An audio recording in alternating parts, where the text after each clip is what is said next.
We're going to have a little conversation with a fellow archer. Hi, my name is Roy Canterbury. I'm going to be host today on Archery Talk 101.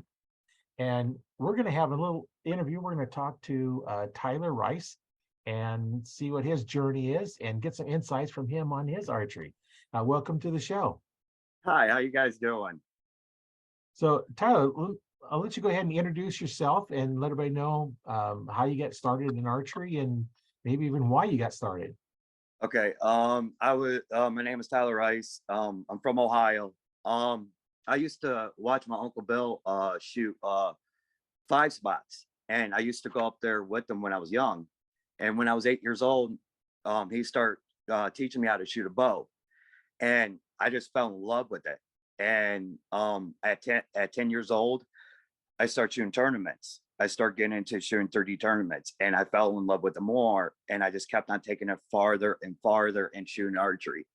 And it's the best feeling ever. I love shooting archery. It's great. You get to be out in the woods, enjoy being around people, shooting with people, and it's always so pure just to be with good people shooting. Yeah, it's always enjoyable, and it's a sport that anybody can do. You don't have to be a top Exactly. athlete. Nope. You will develop skills that Yep. others don't have. The fun ones is when you get some small person shooting 70 pounds and you get a big football player can't even draw the Yep. bow back. Different Yes. muscles, different technique. But don't start get on the Exactly. football field with them. Exactly. It's all a different sport. It is. I mean, shooting archery tournaments is totally different from hunting. From hunting, an animal moves, and you have to judge distance and everything. When you shoot a 3D tournament, the animal just stays there, and you still judge, and you still have to judge the yardage and everything. But it's just totally different in the real world, and a lot of people will never understand that. And it's totally compared to anything. I mean, hunting is, I believe hunting. I love hunting. I love bow hunting. And 30 tournaments, I love shooting that. I love shooting Vegas. I love shooting Vegas rounds. I love shooting Iowa Pro-Am. I love shooting Lancaster. I love shooting all the big tournaments. It's just more practice. You have to practice nonstop. That's the biggest thing. You cannot give up, quit, or anything. If you have a bad day, you just got to keep on shooting. You just got to give it a break and come back the next day and shoot again. You just never give up on your shooting. Never. Yeah, when you have a bad day, sometimes it's best to just stop. Yep. Your mind's not in it. Do something Yep. else. If Exactly. your mind's not in it, it's hard to continue. All you do is develop bad habits. Exactly. When I was okay, I'll go back when I first started shooting archery. I started shooting fingers at 8 years old, shooting a finger bow, a bear, whitetail, and it just, then I switched to release later on, and it's totally way different. I wish the finger class would really come back in IBO because it's really going down. A lot of people just don't do it no more, and that class was a really good class. I know a lot of good people that used to shoot it. Brian Markham, he's a president of IBO. He used to shoot fingers pro for Hoyt and everything. My buddy Mike Oates, he used to shoot for Hoyt and Matthews. Same thing, finger shooters. I wish that class would come back. I really do. I wish it would just make a comeback. Yeah, they're going to have to start making, if you're doing compounds, all the new compounds are so short. Yep. It's near impossible to pull back your fingers because it just pinches them so bad. You can't use 3. You have to use 2, or maybe have to go to 1 because of the pinch. And the old bows, they were longer, so you could shoot those fingers. The new ones, yes, it's real tough. I know when I got my first compound, I started out shooting fingers, and I had to switch because my ring finger would go numb. Ooh. Because of the pinch on it. So I just had to go to a release just because it's just too much, to have your finger go numb because of the pinch in there. And so I went that way because I started off with an old fiberglass recurve bow back in the 60s. There was no releases at that time. There was wood arrows and either wood or fiberglass bows. That was it. You shot fingers and feathers and You know, I still have that bow and some of the arrows I made back when I was in scouts, and I don't shoot them anymore because I don't want to break. They're worth more as a, you know, keepsake than are as anything else. And you know, that old of a fiberglass bow, yeah, I wouldn't trust the fiberglass to stay together. And in fact, it's starting to split in a few places, you know, from Yeah. shooting it, so I don't shoot anymore. But you know, Yeah. I have a recurve that I use for bow fishing. You know, because it's more instinctive shooting. You know, you draw back point and shoot. And Yeah. do you shoot longbows or just compounds or recurves or I just shoot compounds. just compounds? All Matthews bows. That's all I shoot and everything. I love Matthews bows. Their bows are so sweet. It's best smooth pulling bows I ever shot. Yeah. That's only bows I shoot.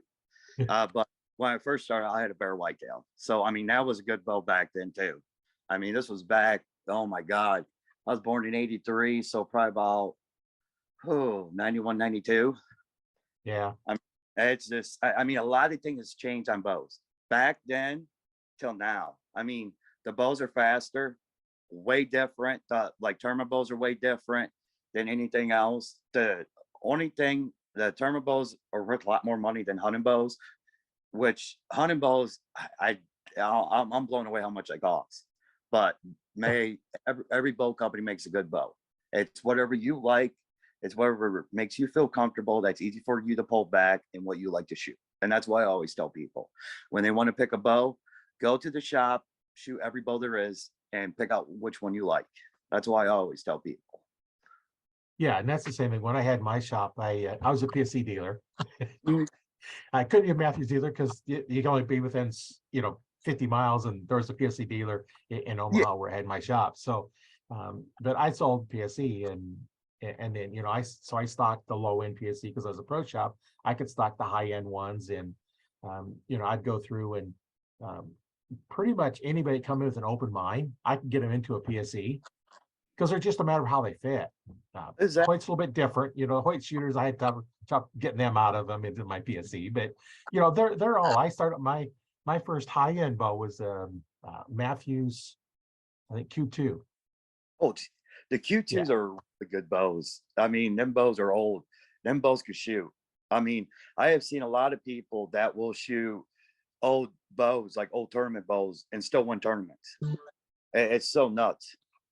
yeah. It Well, is. yeah, and when I become you know, I bought the store, become a PSC dealer. I was shooting the Matthews Q2, and I'm going down to PSC down in Arizona and say, um, okay, this is what I'm shooting. Which bow should I? Because part of the dealer school was you got a bow.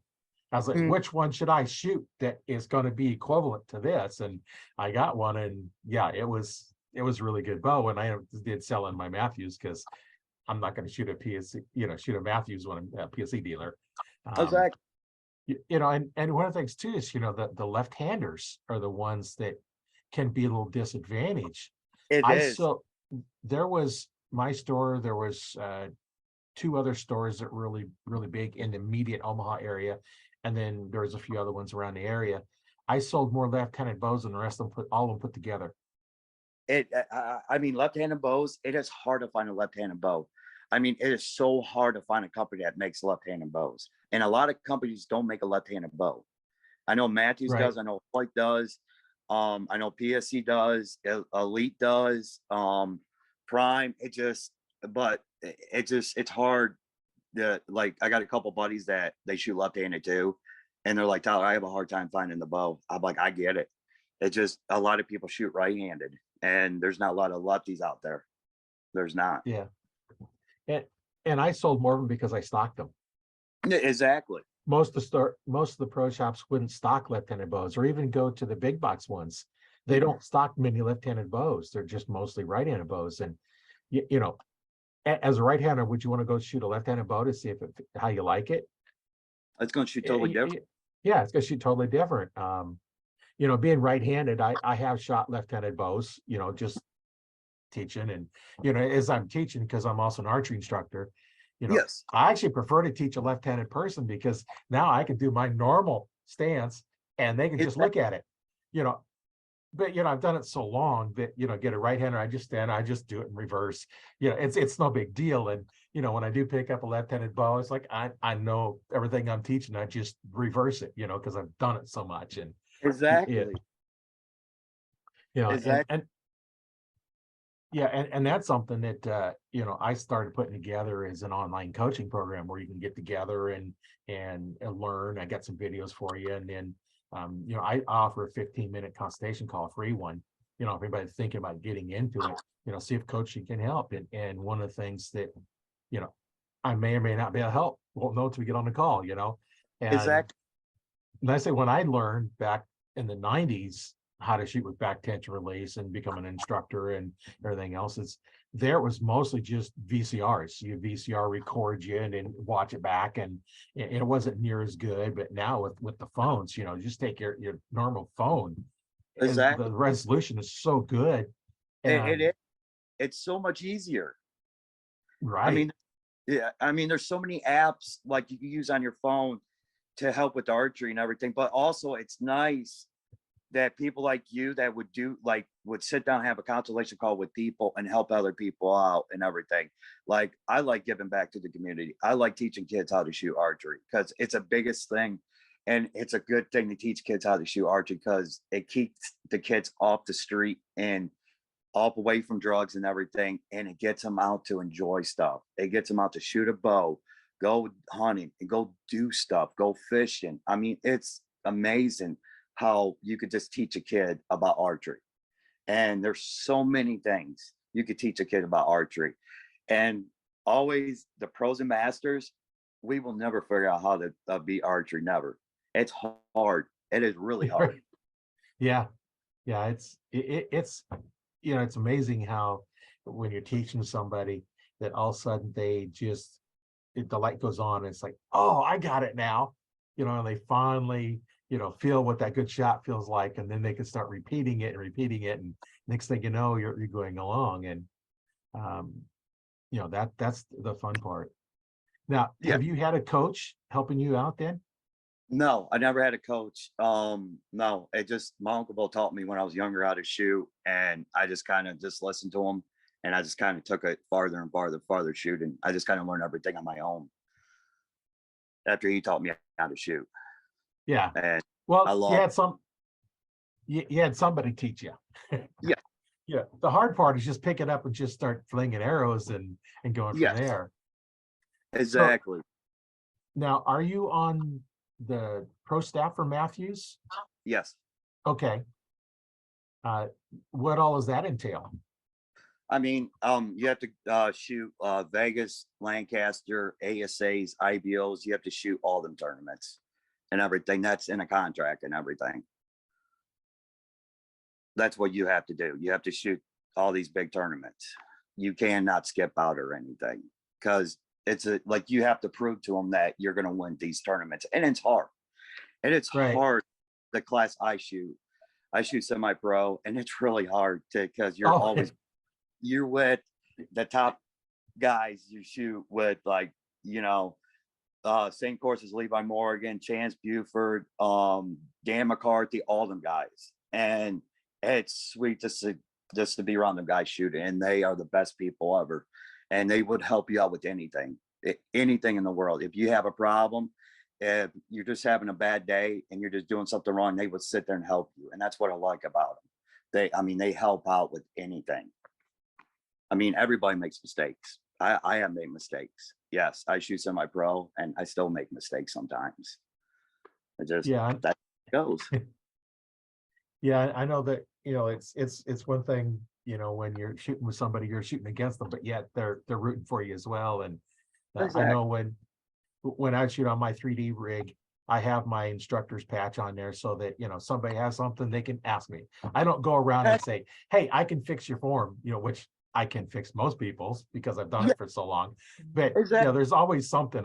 I record myself. I was like, hey, you're doing that wrong. We need to fix this. You can even critique your own self. It's a little harder, It it's is. like, oh, I know what I'm doing. No, the camera says I didn't know what I was doing on that shot. And Exactly. that's what I like about, being able to video yourself and, Exactly. putting putting video up on my YouTube channel, I'll do some instructional videos like that once in a while. Mhm. And it's like, oh, that's not quite right. There's one I posted that said, hey, what do I need more weight on my bow? I knew it. Exactly. It was a target bow and I didn't really use it much. I had a little bitty short stabilizer on it. And I Yeah. never really watched it, shooting because I don't really shoot it much. I shoot my hunting bow probably a little bit Yeah. more, because it shoots differently. And But it's what so that's what I'm yeah, saying, Roy. It's what you like to shoot more. It's what makes you feel more comfortable shooting. Like a tournament bow is totally different. The braces are different than a hunting bow. Um, Mostly hunting bows are shoot faster than tournament bows. Like my tournament bow, my Halen X comp is at 73 pounds, and I have 70% let off on my bow, and that bow scoots. And I yeah, have IBO. Our bows have to be under 300. If it's over 300, they won't let us shoot. It's a speed restriction that IBO did, right. because a lot of people complain about the pros, how because their bows are shooting fast and everything, so they did a speed restriction on it, which I don't care. It just every bow shoots totally different. Like hunter class, their bows shoot like 350, 360s and everything, but that's just hunter class. But us, it's nice because it just like my bow shoots 295, and that's what I like. I keep it at 295 or about 290 and everything when I shoot. And I shoot X cutters, gold tips, 25s with 100 grain gluing points and tack vanes. I love tack vanes. They are the best vanes I ever used. I used to use Q2 vanes, but then I switched to tack vanes. Tack vanes are more durable and they last longer than any other vanes, I think. Yeah, no, when I was starting out, veins were not all that great. And, after they get a little bit old, they get brittle and then you touch them, they start falling off. And I don't know, feather shooter, I've been shooting feathers and I still shoot feathers on mine just because I like feathers. I don't want to deal with that. A feather can have a chunk missing out it and it doesn't affect the flight. No, it don't. No, like an arrow could have like same thing with the vein. Like it could have a rip. It just shoots different. But feathers, they're nice because they're so like I see a lot of people shoot feathers at Vegas and everything because they fly better. I heard they fly better than regular veins. Feathers do in Vegas, and that's what a lot of people use. They shoot feathers a lot. Yeah, and I just like them. And I say if the feather gets messed up a little bit, just get steam them up, they come back. Exactly. Yeah. Now the veins, I haven't tried it because I don't really shoot much veins, but I heard, a hair dryer will straighten them back out too. But anytime veins are messed up, they just go and You just refletch them and do everything, reglue. It's yeah. I mean, that's all. I mean, I do my own arrows. I fletch them. I have an arrow cutter. I cut them. I do everything else. I weigh out everything, and it's yeah. Sometimes I'm on, but I might be up a little bit. But normally when I shoot, they're good. I never had no problems doing my own arrows, and that's where you save your money. And a lot of people like I got a lot of buddies that in archery shops that I talk to, and yeah, I mean we always just sit there and talk about archery, and we talk about Lancaster, talk about Vegas, Iowa Pro Am, IBOs, ASAs. I mean, it's hard. I mean, it's like I work second shift and everything. Plus, I shoot archery tournaments. Plus, I try to shoot, try to hunt. I try to do everything, and it seems like you never can't find enough time for any. It never ends. It never stops. Yeah. While you're trying to sleep, everybody else is up playing. Uh-huh. Yeah. You working those night shifts. Yeah. And it's nice. I mean, it's a good job and everything. I mean, hey, I get weekends off. That's more excited for me because I get to shoot archery tournaments on the weekend. So I love it. Yeah, they can be a lot of fun. They're also frustrating too. It's one of those things. In the last podcast I talked about, some of the aids that I'll use.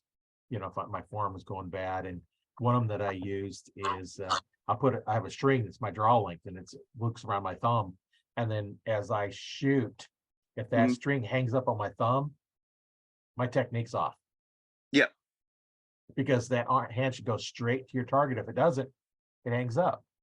And some things like that. There's a lot of different practice techniques that I use to help me out. And I Mhm. know what kind of techniques do you use in your practice to help out? Like the same anchor, I tried to do the same anchor and everything, and I could tell when a shot breaks perfect and it just feels good. But when I do something that, like when I do a totally opposite, if I anchor wrong and I shoot, then I shoot different. And I kind of like I try to do the exactly same thing over and over. I don't try not to switch anything. I try to keep everything the same. And when I shoot a 360 Scots back tension, that's why I shoot for tournaments. But for hunting, I use a wrist strap. But I mean, shooting, like I try to make everything the same. I try to do the exactly same thing over and over. And sometimes you do make mistakes where you anchor wrong, you do something, and it happens. And nobody's perfect. That's how it's just archery. I mean, you just try to do the best you can and shoot. You just try to make good. You try to make breakthrough shots. You try to just make everything perfect. It happens to us. I mean, it's happened to a lot of us pros. I mean, we'll be shooting good.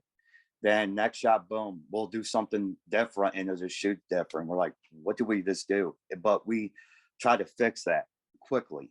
And that's why I try to do exactly same thing over and over. Exactly first thing I do. If I there's a certain um the thing I do and I love it. I do. I mean, I try to do all the best I can. I just try to do exactly the same thing. The first thing I do always. Yeah, from when you walk up to the line, everything is an exact repeat. This process, same through. Yep. If you walk up to the line, you straddle line, you look down, make sure your feet is same front and back of the line. They're lined up like you want. You go through the whole process, and I have a little sling that I put my bow in, the bottom limb in, and once I got that, it was really nice. So I just use that, and then the whole process, grabbing the bow, grading up and drawing and everything. I just use the same process each time, and it just makes it there. And you can mentally go through all that process without even having a bow in your hand. Mentally go Exactly. through it, clear through to seeing the arrow hit, the center of the ring. And I mean, I try to watch archery tournaments. I try to watch like stuff that pick up on pointers too. If I do something wrong, I always try to pick up stuff because sometimes like you do make a mistake, you go into a different anchor point. I done it. Everybody's done it. It happens. You try to shoot, you try to be calm and everything. And a lot of people don't rush your shots when you're shooting. Take your time shooting. That's the biggest thing. When you rush your shots, you're going to shoot totally different. You're going to be off and you're going to be disappointed. That's why I always try to take my time. Always. Yeah, you've got the same process you go through. It takes X amount of time to go through it. Your shot from standing there to drawing back and releasing the arrow should be about the same time frame. Yep. Every shot. If Yep. it takes you 15 seconds to do your shot, it should take you 15 seconds. Exactly. Not 10 or not 20, because now then you're off.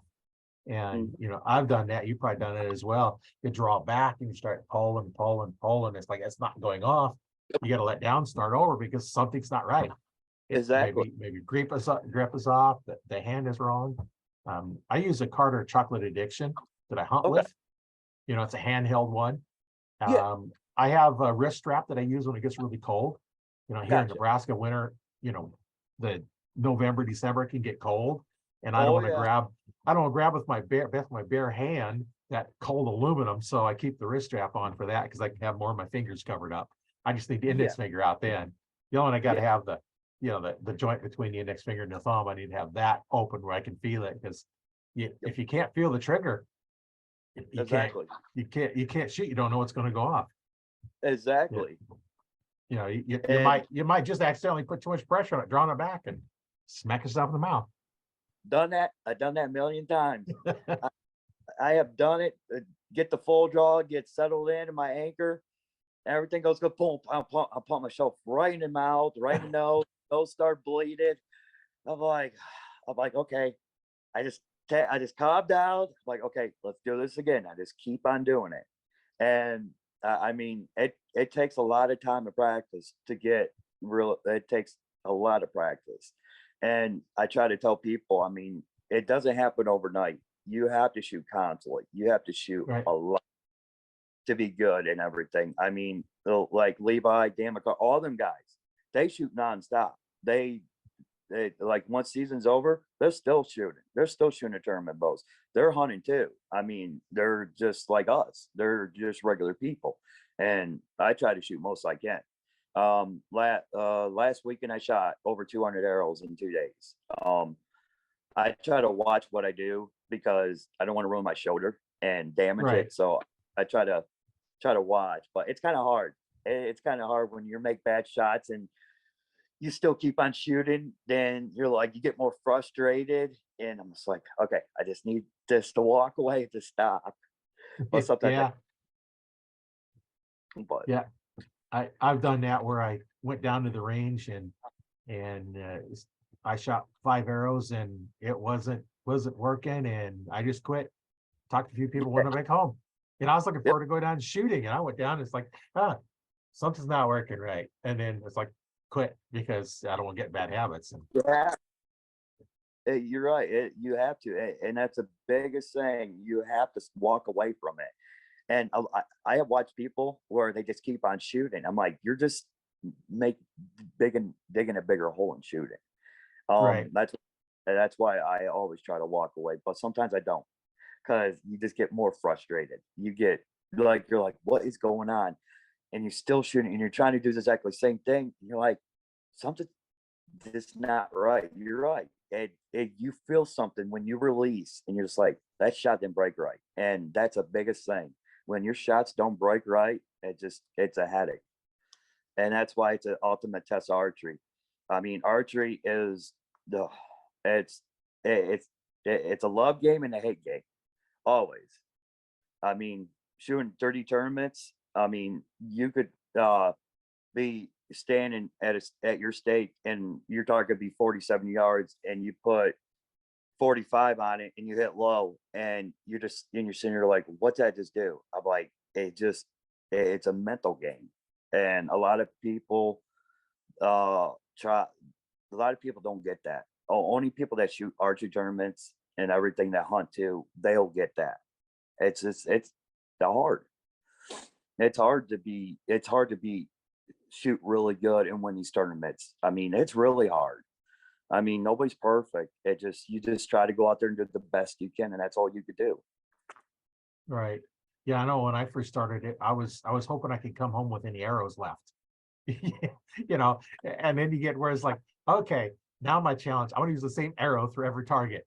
You know, you just kind of Exactly. as you get better and better, it's like, did I bring enough arrows? I got 8 arrows with me. Did I bring enough? Because you know, 2 targets, you're down an arrow, you're down another arrow, and it's like, can I make Exactly. it through? And then you get through, and it's like, okay, I didn't lose any arrows. So now can I use the same arrow for every target, you know, and then go through and go through some of that. But that was, you know, that's always a challenge, you know, when you're first starting out, that new people have to realize that, you know, you may not hit every target and Nope. just do what you can Been do. been there, done that. Last year I had a terrible year. I shot IBO Indoor Worlds in Mount Vernon, Ohio. I shot a 299 and it was 40 targets. I blanked 4 targets. It was bad. I rushed my shots, and that's what I did. And I've been working on my shots more this year and doing more stuff just to make it better, where I'm more calm and everything. It's kind of hard when you only have like a certain amount of time to shoot, and Right.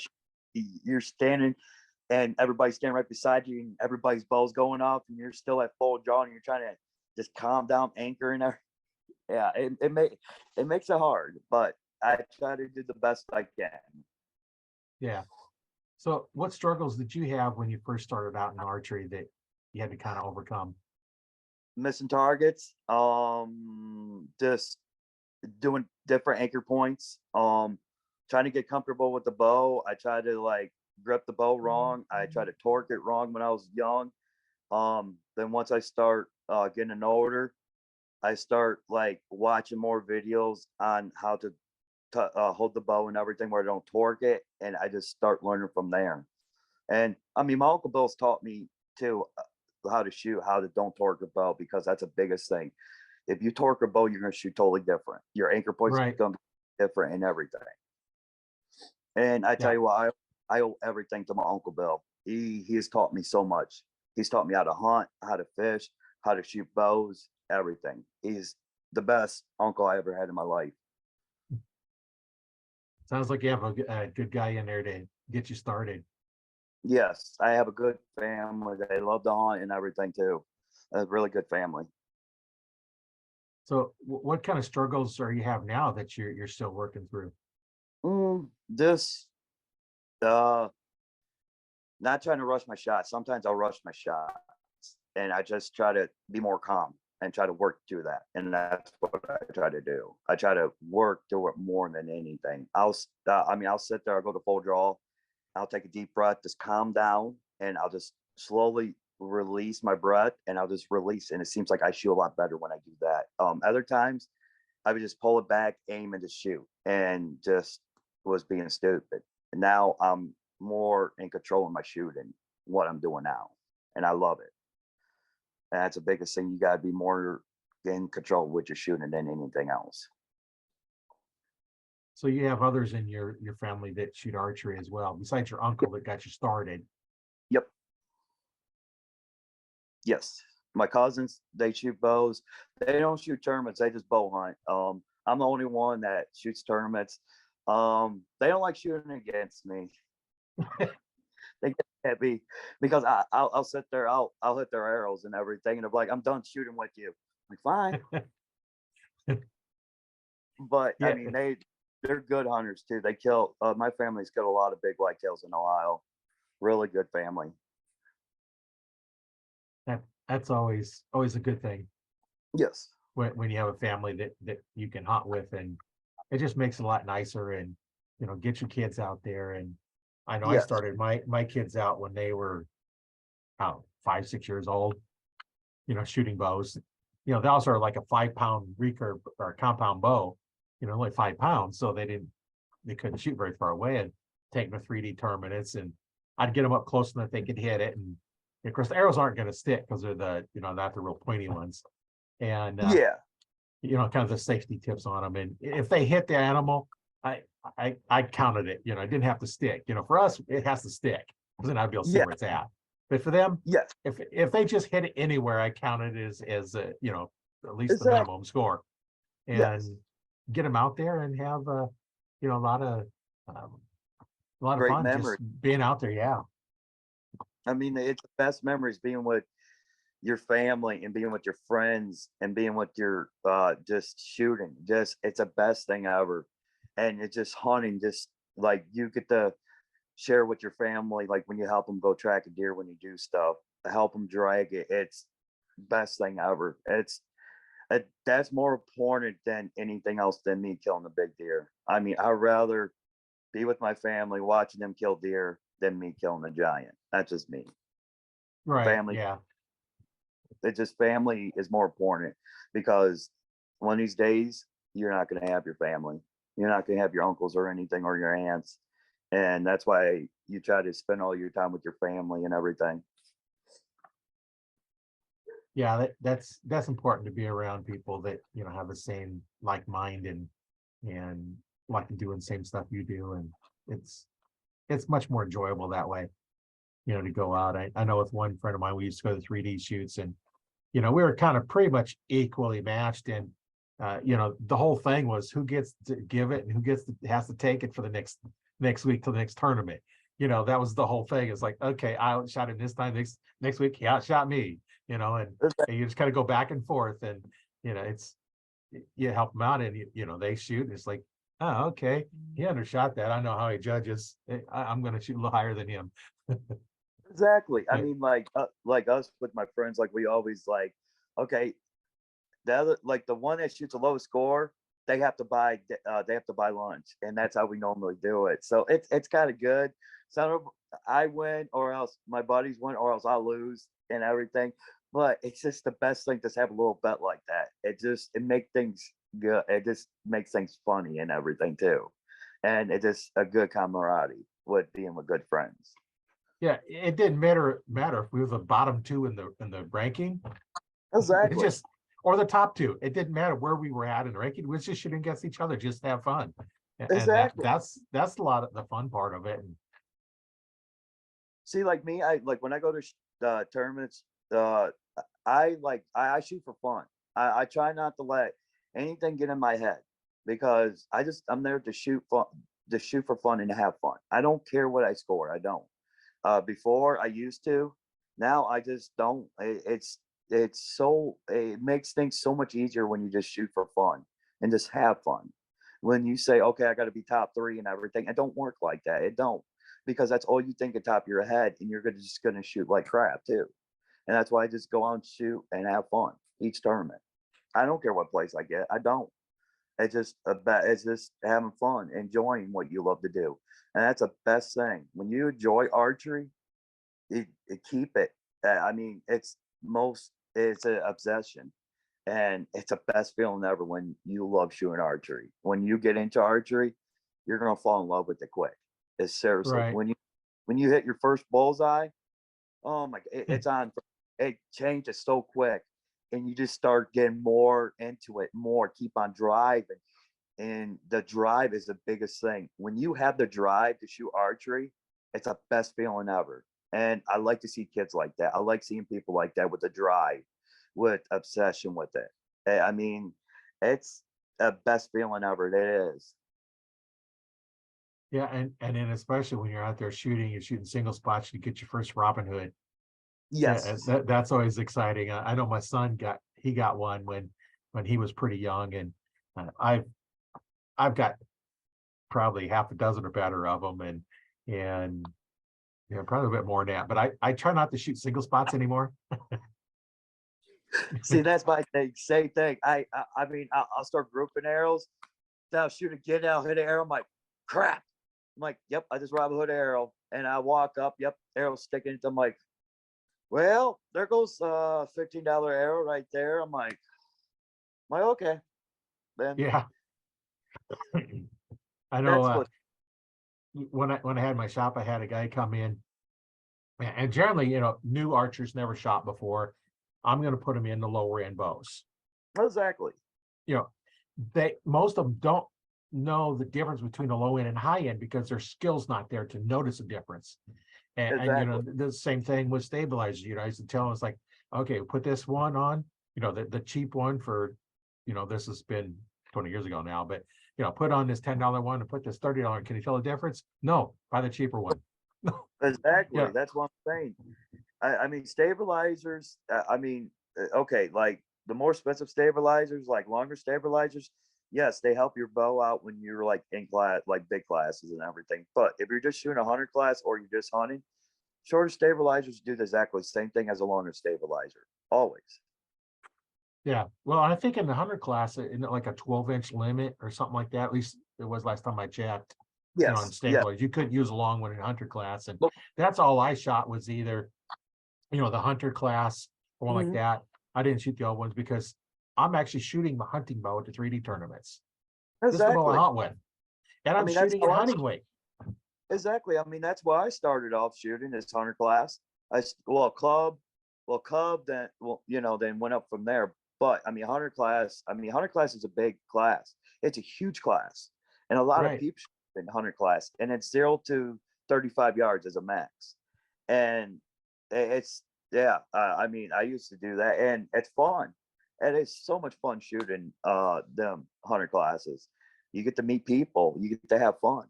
I mean, that's the Right. biggest thing. Well, and I've It- seen at some of the tournaments too that, they're shooting the same course. You got your open class and your hunter class, and the hunter class is getting higher scores. yep, Go exactly. figure. It is. I mean, the hunter class there's an expert hunter. They did that and everything. That's for like really advanced hunters and everything. They shoot different, but I mean they shoot like they have a course too, but that same thing as hunter, but their stakes are totally different. It's just, yeah, just expert hunters, more advanced hunter class. Yeah, when I was doing them, it was the same stakes. You Yep. know, at the local shoots. Now you start getting into bigger ones, you know, they're going to be a little differently, but you know, just the Exactly. local club shoots, same stakes. You know, the kids had a little bit closer stake, and traditional had Yeah. different stake, but Yes. you know, everybody else had, you know, if you're shooting a compound, you're an adult, this is your stake. You know, no matter what Exactly. class you're in. And Exactly. you Yellow, know, I think yellow was hunter class. Blue is for semi-pro and open and everything. Green, I think is for hunter expert, and white is for cub. I know that. yeah, just a little bit different each one. Exactly. It's just yards are totally different. When you shoot the blue stake open, you're way back there. So, oh yeah, it's got a way big difference. Yeah, you got to judge that yardage differently, and then you get out in the 3Ds, and some are up targets, some are down targets, and you know, you don't know, so you got to worry about compensation. It's like, what is it really shooting at, and what does it look like it is, because they're not the same. And that's the part that always messes Exactly. people up, is how far to shoot Yeah. that target for. Oh my God, Roy, the heels, like look, just like the little hills and everything. Oh my God, that always messes me up. I'm like, okay. I'm like, I'm staring at a caribou. Okay, I'm like, okay, that's 38 yards. I'm just like, that. Then I look at the little hill. I'm like, wait, that's farther than that. Then I'll put 46 yards. I hit, boom. I'm like, I guess I was right. But them little hills always kill you. That's the Yeah, biggest thing. The little hills kill you. that's why I got it started. You know, I'm not going to range to the trail. I'm going to range to the tree on the trail that's straight off from me. And it's amazing. I Is had that one shot that it was a 20-yard shot. That tree that was on there was 20 yards away, but it sure looked like it was a 40-yard shot. Deer come by, 20-yard pin, exactly? got out what I needed. Yeah, you know, it's just all that you have to get Exactly. that mindset in there. Now, when you're indoor, it's all flat, basically all flat. You know, you might have a It little is. platform you're off on at times, but you know, that's something you don't have to worry about. And that's all stuff that, Oh no, you know, you can learn from other people and coaches and everything else. So exactly. The wind is the biggest thing. When you shoot fat arrows, oh, them fat arrows, they just go with the wind, and yeah. that's the wind, biggest thing ever. And a lot of people shoot skinny arrows. I just shoot fat arrows. I shoot line cutters because I like it. If I miss, if I'm a little bit out, then I know I got the line and everything, and I get the Right. higher. A lot of people shoot line cutters. A lot of people do. I mean, a lot of people shoot the 27s or 30s or 25s and 23s. Yeah, when I I was used to, shooting a loom, I used to shoot 25-12s, a big fat shaft, not because line cutters, just I like that bigger shaft, and it worked good on the bow, and I get perfect shots out of the bow I had at the time. And now I shoot carbons, but yeah. Uh, uh, Remember back in the day, remember East Aluminum arrows and everything? right. That's what I started. I mean, that's what I started shooting with is Easton aluminum arrows. And I used to go through a lot of the barrels, um, sticking, shooting at targets, the bend, and that. Oh, I always have fun shooting. I always have fun shooting blue barrels. And you know what? It's like you don't see stuff like that no more. You don't. Like you don't see the old stuff normally, like you see the new stuff today. Yeah, well, everything changes, and I know I was at a shoot one time, and one of the arrows in my quiver was bent, and I didn't use the same one, or I just reached in and grabbed one, and I was throwing it. So one time it's like this arrow's off. Every once in a while it's off by quite a bit. So I give it a spin. Sure enough, it was bent. Mhm. So I made sure I didn't use that one no more. It cost me several points because instead of getting the 8 or 10, you're getting 5 or an 8 is throwing it out a little bit, and so nice thing about carbons is Exactly. they're straight or broke. Yes. Yes. Gold tips. That's what I shoot. They are the toughest arrow ever. I used to shoot Eastons a lot. Till I switch to gold tips. I love gold tips. They are the strongest arrow ever. I mean, they could take a beating. They could take a people hit my arrows and everything, and they still shoot straight. I mean, except when they try to Robin Hood your arrow, and when they do Robin Hood your arrow, it's pretty bad. Yeah. Yeah.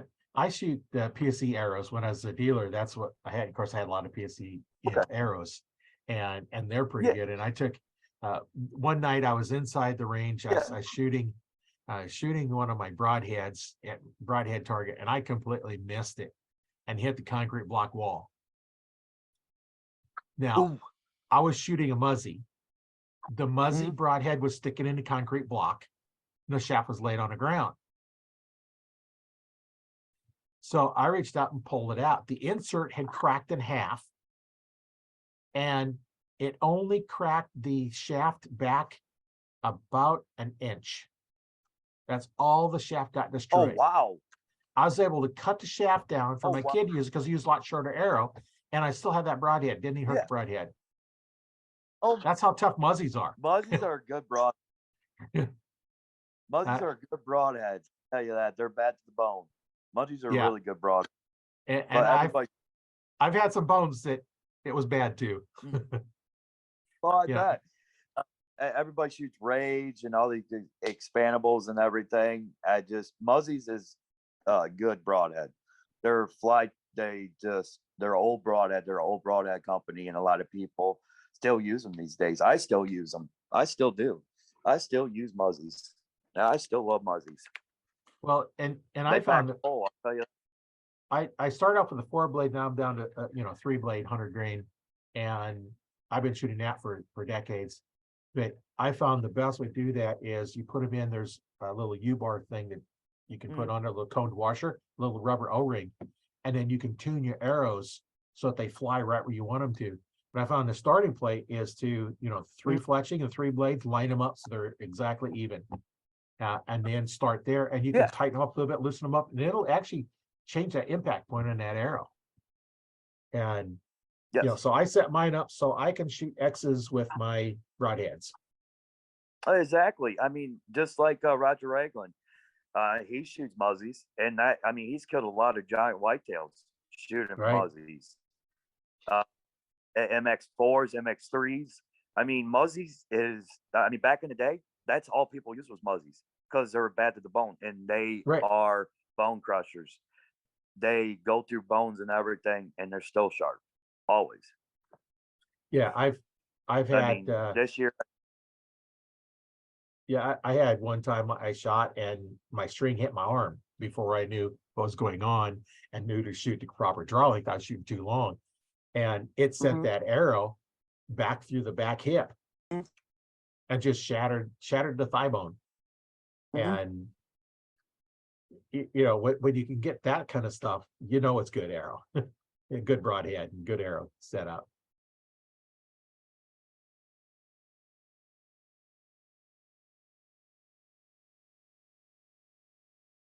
Yeah, looks like he froze a little bit. There you go. You froze for a little bit. Yeah. No, I don't know what happened. I'm back. Can you see me? Yeah, I can see you. It just kind of froze a little bit. Okay, good. And then it went out. Yep. Yeah, I was kind of worried, like, no. I was like, no. Yeah, that happens sometimes. That the internet connection goes away or it gets flaky, and we go out, and it's one of the things we have to deal with once in a while because we're not sitting in a studio. And that's what's nice about this is I can just do this from anywhere. I can interview anybody around the world, as long as I speak English, because I only speak English. Yeah, me too. Yeah, me too. Yeah, that's the only thing I speak. I only speak English. I don't speak German, French, or anything Russian. I don't speak anything, just English. Yeah, a few words here and there is about it, but over here, pretty much English or Spanish is the only two that you're really going to get a lot. But I speak English. If you're living in America, I'm going to speak English to you. If you don't understand me, well, there's apps to fix that. And Exactly. I've used some of this, online. I can, somebody will type something, because I have members of the Archery Talk 101 Facebook group that are all over the world. Mhm.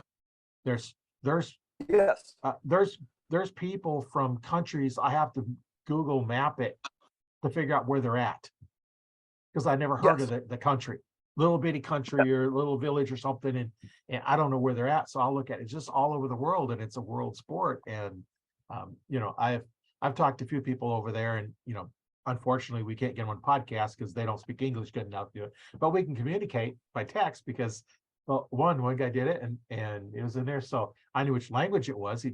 Somebody commented in Russian on one of my uh, YouTube posts, and I just typed it in the Russian English, and it's like, oh, okay.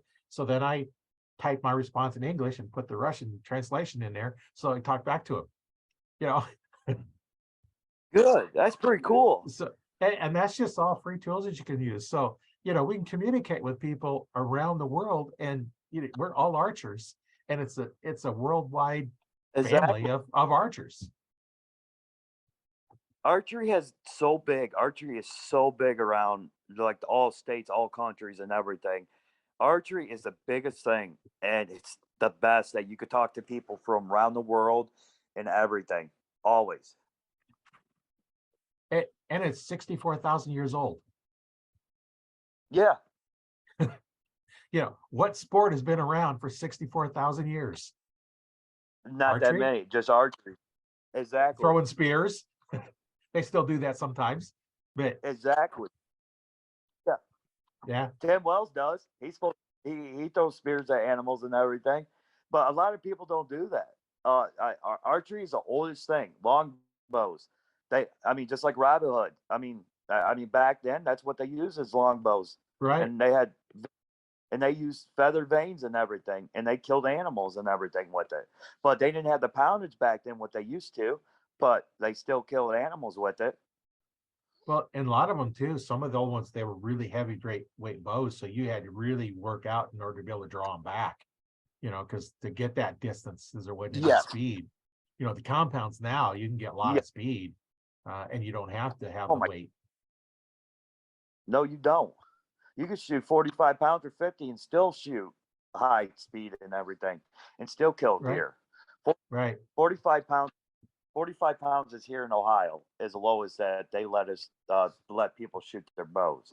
And 45 pounds, no, 40 pounds. Forgive me, 40 pounds. But 40 pounds, I mean, girls could shoot that. And I've right, seen a lot of women shoot 40 pounds that shoot tournaments with, and they still beat the crap out of people. I mean, right. it's just how you do. That's a big thing. If you want it, you're gonna work hard for it. That's the thing. You just don't give up. You don't give up on anything. Yeah, and that's one thing, that there's really no difference in this sport.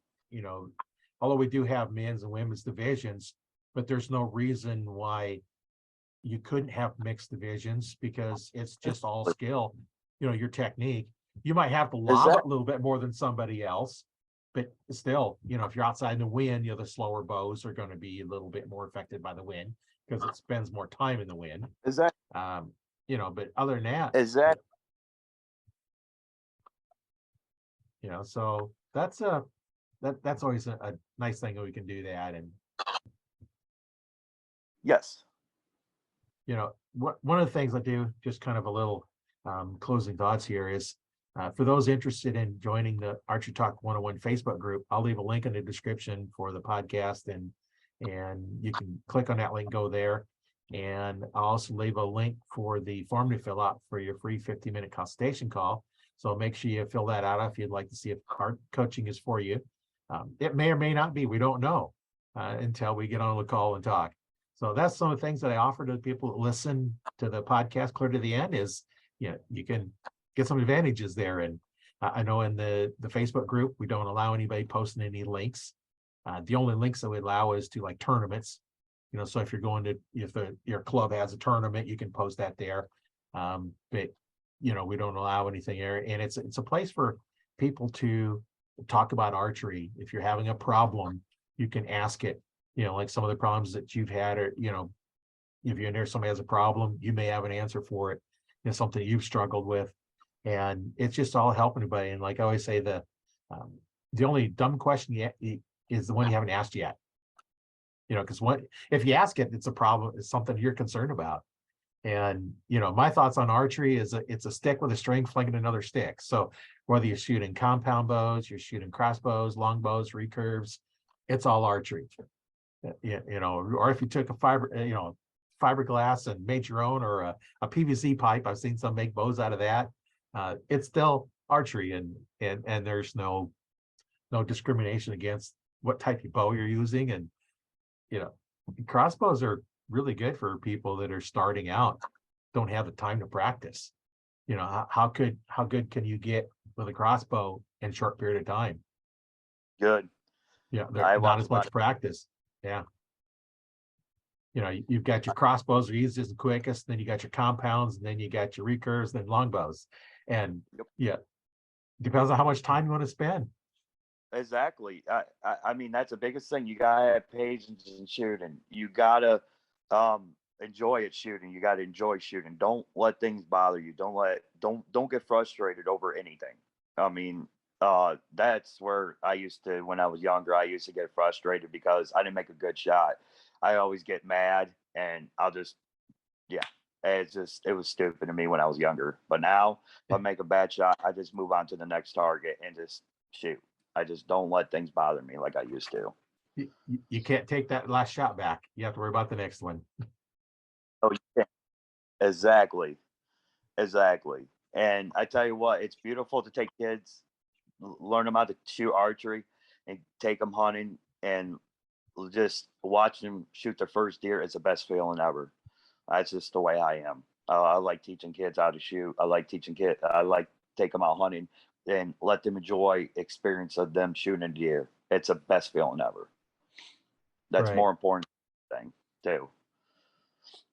Well, kind of in closing thoughts, what would you say to the person that hasn't shot, that's looking to start up in archery? I would say go to your local archery shop, and I would say shoot every bow there is, and pick out the bow that is more comfortable, is what you like to shoot. Don't listen to nobody else. You just go to your local archery shop, or talk to the pros, or talk to your Roy. I mean, everybody is totally different on what every bow they like to shoot. That's why I always tell people to go shoot every bow there is, to pick out the one they like. I don't want them to say, oh, people say, oh, just go get a Mackey's and everything. It's totally different from a beginner shooter to what people shoot today. Beginners, they just need to shoot what they want. They just want to, if they want to shoot a bear bow or a PSC, that makes them happy. That's all that matters. Right. Yeah, I always tell new ones, just first thing you want to do is, you need to determine whether you're right or left eye dominance, whether you get a bit of right-handed, left-handed bow. And just pick up if you're right-handed, pick up every right-handed bow, see how it feels in your hand before you even bother shooting it. If it doesn't feel good in your hand, put it back until you find one. Okay, I like this bow, go shoot it. And then I like this one as well, go shoot that one. Which one do you like better? Exactly. And then, I'll ask them, it's like, I give them 2 options at a time, because if you have 3, you're not gonna make a decision. So I always go and say, okay, which one do you like better? Well, I like this one. Why? I don't care what the answer is. I want them to express it. And then it's okay, I like this better. Okay, take this way. Okay, now grab this one. Let's shoot that one. And you set them up the same draw length, the same weight, as close as you can, the same weight. And so if you have a bow that's 50 pounds and you grab another 60 pounds, it's going to be easier with the 50. So I always like to set them up the same weight.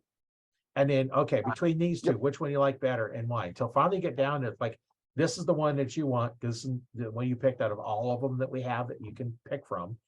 And then there's your bow. And then when I had my store, I always included archery instructions with it. So I'm going to teach you how to shoot, with back tension release. I teach it, not really the correct way, but it's the way I teach, and a lot of Olympic archers shoot as well, is with that back tension release. It's how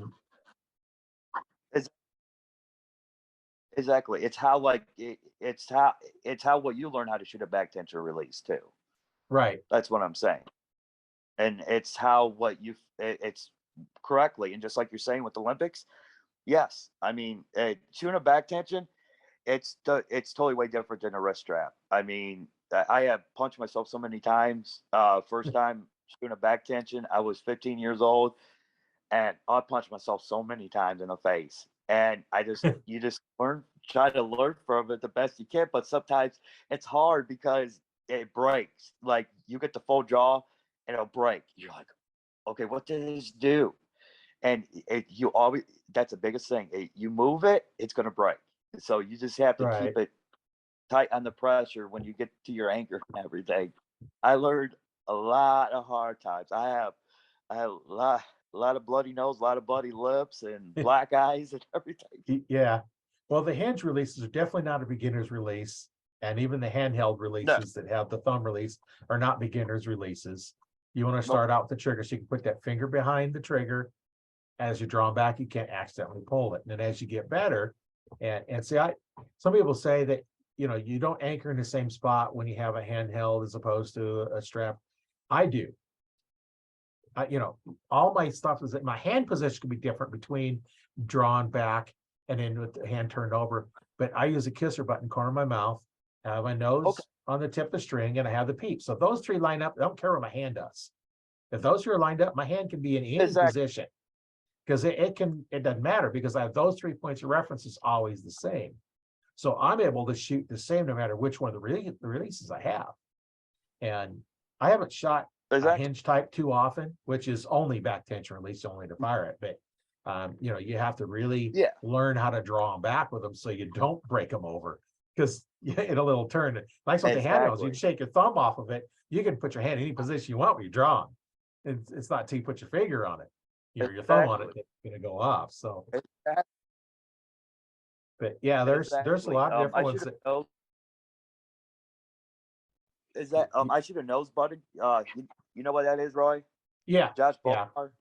That's what I shoot on my tournament. But I shoot in the nose, but I shoot one where it comes to the tip of my nose, and I have shot tighter groups using that and everything, and it makes it a lot better too, and it makes me go back to the same acre point too. Right, because you have that feeling that you can touch. And I was talking to one guy that shoots, with a clicker, Olympic Mhm. style with a clicker, and he says he can feel the clicker starting to go off before it actually clicks.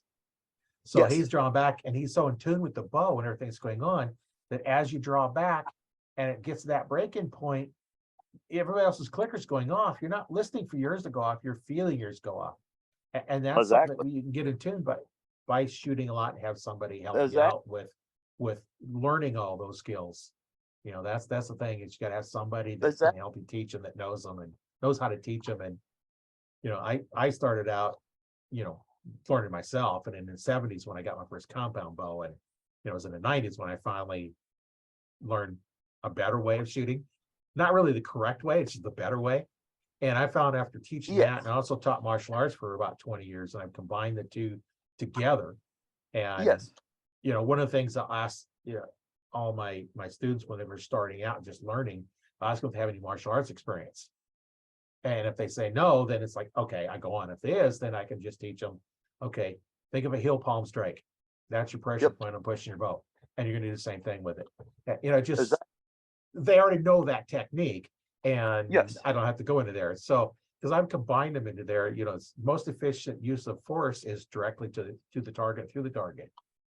yes, That's how we break boards and stuff, because our force is going through the target, not at an angle. You go at an angle, boards don't break, you hurt your hands, everything else is exactly, a little more painful when you do a little bit wrong when you're trying to break a board. But yes, it's just all kind of combine them in together. And what I found in both arts, whether it be martial arts or in archery, is I'm going to teach everybody the same technique, but exactly, I'm going to modify it to fit you.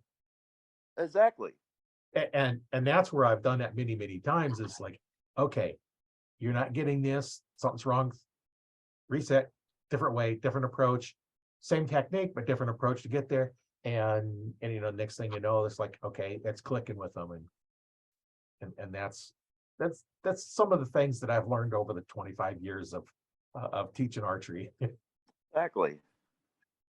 And Roy, I love it that you're good. You're a good instructor and everything. I'm glad that you like teaching kids too. I'm exactly the same way. It's fun.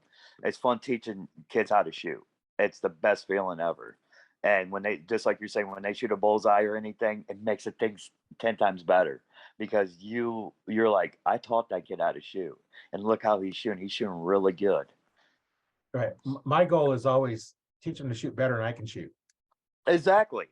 Yeah, that's the goal. Exactly. I did that with a guy that was just brand new, ended up buying a higher end bow, because he had the money. He didn't want to buy a lower one, bought a higher end bow. I taught him how to shoot. 2 weeks later, he's coming practicing. 2 weeks later, he comes in and he says, I wrecked an arrow. He stuck two of them together, got a Robin Hood. 2 weeks after he brand new, never shot before. 2 weeks after getting a bow and learning how to shoot, he got a Robin Hood. Nice. See, now that's impressive right there, because look what you did. You taught him how to shoot. Right. That's what I'm saying. I mean, we need more people like that, that was willing to take the time to teach people how to shoot, teach kids how to shoot. And I taught all my new archers back tension release, whether using a caliper, and most of them all was a caliper because I didn't want to start off with a high dollar one because I wanted to get in and enjoy the sport. And my thought was, I'm going to sell you this $300 setup instead of the $1,000 setup, because if you don't like the sport, I don't feel as bad with your $300 bow sitting in your closet. Then I feel bad if you've got $1,000 into a bow sitting in your closet that you don't like shooting. Exactly. And then besides, once they get a little better, they're going to want to upgrade their rest, upgrade their sight. They're going to upgrade their bow. And now I've sold them 2 bows instead of 1. Exactly. And they're happy because they've gone through and done that. And you teach them how to do it, they don't lose arrows. No. So it's not fun. It's not fun when you lose arrows. I tell you that. Right. It's not fun at all. I had one guy, I sold him a dozen arrows. He come back a year later. It's like, I'm down to 11 arrows. I think I'll buy me another dozen. He'd lost 1 arrow in a year. Oh, wow. Yeah. Now I don't know how much he shot or where he shot. I don't know that, but he was down 1 arrow after a year later and was still able to shoot them. And of course, just refletch them. When I had my store come, toward getting closer to hunting season for archery, my fletching jigs were busy. Oh yeah, I bet. Yeah. I bet. I had a dozen of the BPE ones, the plastic ones, and I had 8 of the Bitzenbergers, and then Joe Janet did 6. And they're all busy because I didn't have any. You couldn't buy a ready-made arrow from me because they were all shafts. They're all cut to your length and fletched however you want them, either vanes or feathers. Of course, the cost is a bit different. And what color you want. Exactly. If you want fluorescent pink and chartreuse, that's what you got. You pick your own colors, and then each time you come in, okay, these are your colors. All your arrows are fletched the same no matter what. And you didn't have to worry about, okay, I've got white and orange veins on this one. This one is orange and white veins, and this one is yellow and whatever. Everybody's arrows the same. You can customize them. And then they have the wraps. Then they have the wraps that you can put on. So if you want them wrapped, you can wrap them, put them on there. What I do with the wraps normally is I take where I fletched them, I put the wrap down below it, because as you're cutting the fletching off to re-fletch them, now you're messing up the wrap, and now you got to worry about trying to get it back in the same spot, and it just kind of. So I just put down below, and exactly. So if they wanted the full length one, then I would do that, and I made some with kind of a bright orange, and then orange and red feathers or something. Man, those were bright arrows. They really stood out. Oh, I bet. I had some of the fluorescent white ones, reflective ones, like the tape you see on the roads. I put those on my arrows. Yeah. And I shot an arrow, shot deer, arrows somewhere. So it's dark. I got my flashlight shining around. Oh, there it is, underneath a tree. Where it ended up, that reflected part glowed so much that the flashlight, LED flashlight, it just picked it up, and it's just like a big old bright light. Nice. And you just walk right up to it. Yeah. The Luminox are nice for that too, because they'll light, and they'll either light or they'll flash or something, and those are nice to see too. But those kind of nice, so you can see yeah, if you are recording it, you can see where the arrow goes. And but Exactly. I don't watch my arrow when I shoot. It goes Sure. wherever it's going to go. Exactly. Me too. Yeah. I don't watch. I, I mean, tournaments is totally different, but when I'm hunting, I just put the pin right where it needs to be and just release. And I hear the whack. I'm like, okay, man, I just know I hit the deer. Then I Yeah. just go look at. I go find the arrow. Then I'm like, okay, there's bubbles in the blood. Okay, I got lungs. Yeah. Well, we've been on here for a little while, so I want to thank you for being on the show. It was really fun talking to you and really enjoyable. And we'll have to do this again Yeah. and talk about archery. We can do that for hours at a time sometimes. I think, Oh my. I could talk for like days and days on archery, about archery Yeah, tournaments, about hunting, about everything. I mean, it's my bread and butter, and I love it. I'm obsessed with both. I yeah, enjoy. yeah. So I know I plan on these for being an hour long, but they normally go hour, an hour and a half with one of the interviews. yes, Yeah, just because having so much fun talking. exactly. So yeah, so we'll definitely talk again. I'm sure of that. And so my name is Roy Canterbury. I've been your host here for Archery Talk 101 with our guest Tyler Rice. And thanks for being on the show. Thank you guys. You guys have a good day. Thank you, Roy. Thank you. All right, bye.